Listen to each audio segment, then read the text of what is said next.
지난주에 요한은 예수님이 우리와 동일한 육체를 가지신 분임을 강조했습니다. 그리고 그 예수님이 하나님의 아들이심에 대한 믿음을 강조했죠. 그럼 여러분, 요한은 우리가 그 예수님을 어떻게 믿을 수 있다고 했습니까? 우리도 하나님의 형상대로 창조된 하나님의 자녀들인데 우리와 동일한 육체를 가지셨던 예수님이 하나님의 아들인 것이 믿지 못할 것이 무엇냐라고 말했습니다. 그러니 요한은 그 예수님도 우리와 똑같은 존재이셨음을 생각하며 그 예수님이 자신의 십자가를 지고 이 세상을 이기셨던 것처럼 우리도 그 예수님을 따라서 우리의 십자가를 짊어지면 우리도 세상을 이길 수 있다고 했었죠. 그리고 오늘 본문으로 넘어와서 요한은 그 예수님에 대한 증거와 증언에 관한 이야기를 합니다. 먼저 6절을 보시면 거기서 요한은 성령이 예수님이 물과 피로 임하셨음을 증언한다라고 합니다. 그럼 여러분, 예수님이 물과 피로 임하셨다는 것이 무슨 뜻입니까? 그것에 대한 해석이 여러 가지인데 고전적으로는 여기서 말하는 물이 예수님께서 세례 요한에게 세례를 받으실 때 사용되었던 그 물을 가리키고, 또 여기서 말하는 피는 예수님께서 십자가에서 흘리신 그 피를 가리킨다고 보는 것이 고전적인 해석입니다. 그래서 그 물은 예수님이 세례를 받으심으로 자신의 사역을 시작하셨음을 의미하고, 그 피는 예수님께서 십자가를 지심으로 당신의 사역을 끝내셨음을 의미한다는 것이 고전적인 해석입니다. 반면에 칼빈은 이에 대하여 물과 그 모두가 예수님의 죽음과 관련된 것이라고 해석합니다. 왜냐하면 복음서들에 따르면 예수님께서는 십자가상에서 자신의 몸의 모든 물과 피를 쏟으시고 죽음을 맞이하셨기 때문입니다. 그리고 예수님께서 그렇게 물과 피를 쏟을 수 있었던 것은 예수님께서 성육신하셨기 때문이라고 보죠. 그리고 또 예수님의 성육신을 부인하던 이탈자들의 주장을 반박하기 위해서 지금 요한이 그 물과 피를 말한다고 해석하는 경우도 있죠. 그 이유는 다르지만 그러한 해석도 그 물과 피가 예수님의 성육신을 가리킨다고 보는 경우입니다. 그렇게 이 물과 피와 관련된 부분은 정확한 해석이 무엇인지 확실하진 않지만 한 가지 확실한 것은 그 모든 해석들이 그 물과 피가 예수님의 성육신과 관련되어 있다는 것입니다. 그 물과 피는 예수님께서 실제 육체를 가지신 분이심을 증거한다는 것이죠. 그런데 요한은 그렇게 예수님께서 물과 피로 임하셨음을 성령께서 증언한다고 합니다. 무슨 뜻입니까? 하나님의 영이 함께하는 사람이라면 예수님께서 물과 피로 임하셨음을 믿는 것이 정상이라는 것입니다.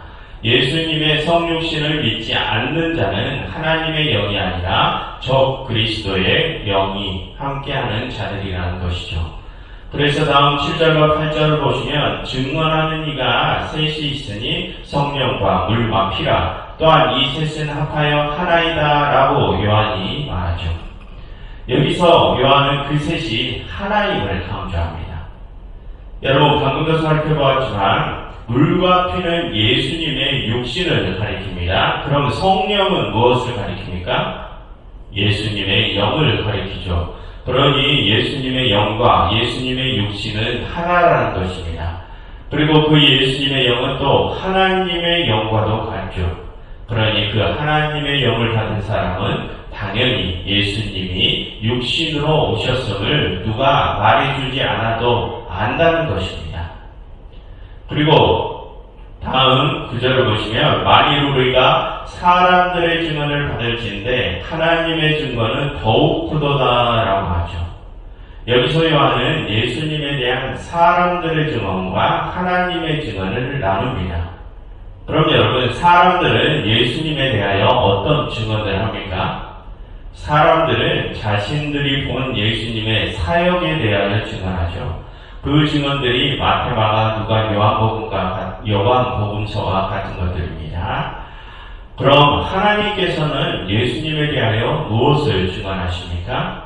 방금 요한은 성령이 예수님이 물과 피로 임하셨음을 증거한다고 했었죠. 즉 하나님께서는 예수님께서 성육신하셨음을 증언하십니다. 그리고 9장 하반절을 보시면 하나님의 증거는 이것이니 그 아들에 대하여 증언하신 것이라 라고 하면서 하나님께서는 다음과 같은 내용도 증언하십니다. 다음 10절을 보시면 하나님의 아들을 믿는 자는 자기 안에 증거가 있고 하나님을 믿지 않는 자는 하나님을 거짓말하는 자로 만든다라고 하죠. 즉 주의 영, 성령이 임한 자는 자기 안에서 저절로 예수님이 하나님의 아들이심을 믿게 된다는 것입니다. 그게 하나님께서 주신 증거라는 것이죠. 왜 그렇습니까? 아까 말씀드렸듯이 그 하나님의 영은 곧 예수님의 영이기 때문입니다. 그러니 그 영이 함께하는 자는 당연히 예수님이 하나님의 아들이심을 저절로 믿게 되죠. 그처럼 하나님께서는 우리와 함께 하시며 우리의 마음속에서 예수님이 당신의 아들이심을 우리에게 직접 증언하십니다. 그리고 다음 11절을 보시면 또 증거는 이것이니 하나님이 우리에게 영생을 주신 것과 그 생명이 그의 아들 안에 있는 그것이라 라고 합니다. 무슨 말입니까? 하나님께서 함께하는 자들은 예수님께서 우리에게 영생을 이미 주셨음도 확신한다는 것입니다. 그래서 다음 12절에서 요한은 아들이 있는 자에게는 생명이 있고 하나님의 아들이 없는 자에게는 생명이 없다라고 하죠. 즉 예수님이 그들 안에 함께하는 자에게는 영생, 구원이 있다는 것입니다. 그처럼 여러분 오늘 요한은 예수님이 물과 피로 임하신 것과 하나됨과 주님이 함께하는 사람은 자신에게 영생이 있음을 확신한다는 것을 강조합니다. 구원의 확신을 또 강조하죠. 아까 여러분 물은 예수님의 세례와 관련이 있다고 했었죠.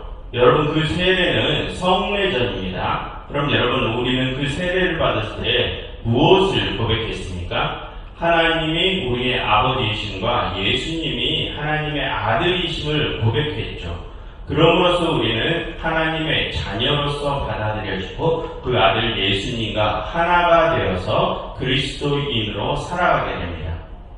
그리고 여러분 아까 피는 예수님께서 십자가상에서 쏟으신 그 피, 즉 예수님의 죽음을 가리킨다고 했었죠. 그런데 여러분 그렇게 예수님께서 흘리신 피를 우리는 또 어떤 성례전에서 기념합니까? 우리는 그 피를 포도주로 대신해서 성찬 성례전 때 기념하죠. 그래서 우리는 그 성찬식에 참여함으로써 또 예수님께서 피 흘리신 그 십자가 사건에도 우리가 참여하게 됩니다. 그처럼 우리는 그 세례와 성찬 성례전을 통하여 예수님과 하나가 되고 그분의 십자가 사역에 동참하게 됩니다. 그럼 여러분 우리가 그렇게 세례와 성찬식을 통하여 예수님과 하나 되고 그분의 사역에 동참하면 그 뒤에 어떤 일이 일어납니까? 우리가 이미 영원한 새 생명을 얻었음을 확신하게 됩니다. 왜 그럴까요? 예수님께서 그 세례와 피 흘리심을 통하여 하나님께 영원한 새 생명을 얻으셨기 때문입니다. 그러니 우리는 그 세례와 성찬식을 통하여 우리가 이미 영생을 얻었음을 확신하게 되는 것입니다. 여러분, 우리가 오늘 요한이 말한 내용 중에 주의를 기울여야 하는 부분이 있는데요. 그것은 요한은 지금 우리에게 이미 영생이 주어졌음을 말한다는 부분입니다. 우리가 예수님을 믿으면 우리에게 영생이 주어지는 것이 아니라 우리가 예수님을 믿으면 우리에게 이미 영생이 주어졌음을 확신하게 된다는 것이죠. 여러분 그것은 굉장히 큰 차이를 만들어냅니다. 여러분 만약 우리가 예수님을 믿어서 우리가 영생을 얻게 된다면 그 신앙의 목적은 영생을 얻어내기 위한 것이 되죠. 그렇게 우리가 그 영생을 얻어내기 위해 예수님을 믿는 것은 그 믿음이 영생을 얻어내기 위한 수단이 되는 것입니다. 여러분, 그러한 신앙은 참 신앙이 아닙니다. 왜 그렇습니까? 그런 신앙은 우리의 구원을 위해서 우리가 하나님을 믿는 그 인간의 공로가, 우리의 공로가 중요하게 되기 때문입니다. 그래서 그런 신앙에는 그 구원이 이루어질 때까지 내가 구원을 받게 될까 말까 하는 그런 불안감이 계속해서 함께 따르죠. 그래서 그런 신앙은 불완전한 신앙입니다. 반면에 우리가 예수님을 믿어서 우리에게 이미 영생이 주어졌음을 확신하게 되는 신앙에는 예수님에 대한 우리의 믿음이 우리의 구원과는 상관이 없습니다. 이 신앙은 구원은 이미 하나님께서 우리에게 선물로 주신 것임을 받아들이는 신앙이기 때문입니다. 그러니 이 신앙은 하나님의 공로를 인정하는 신앙이죠. 그러니 이 신앙 안에서는 우리가 그 하나님의 공로로 이미 구원받았음을 확신하게 되니 항상 기쁨과 평안이 따르는 것입니다. 그럼 이 신앙 안에서 우리의 믿음은 어떤 역할을 합니까? 하나님께서 우리를 이미 구원하신 것에 대한 응답의 역할을 합니다. 하나님께서 이미 우리를 구원하셨으니 이미 우리는 하나님의 나라를 살아갑니다. 그러니 우리는 그 하나님의 나라 안에서 하나님의 자녀로서 예수님께서 보여주셨던 모습처럼 살아가게 되죠. 그렇게 우리가 그 예수님의 모습으로 살아가는 것이 우리를 이미 구원하신 하나님에 대한 응답이자 믿음입니다. 그것이 참 신앙입니다. 그럼 여러분, 오늘 요한은 우리가 어떻게 그 참 신앙을 가질 수 있다고 합니까? 물과 피, 즉 세례와 성찬 성례전을 통해서 그렇게 될 수 있다고 하죠. 그럼 여러분, 우리가 세례와 성찬 성례전에 참여하는 것은 무엇을 의미합니까? 아까 말했지만 그것은 우리가 예수님과 하나 되고 그분의 사역에 동참하는 것을 의미하죠.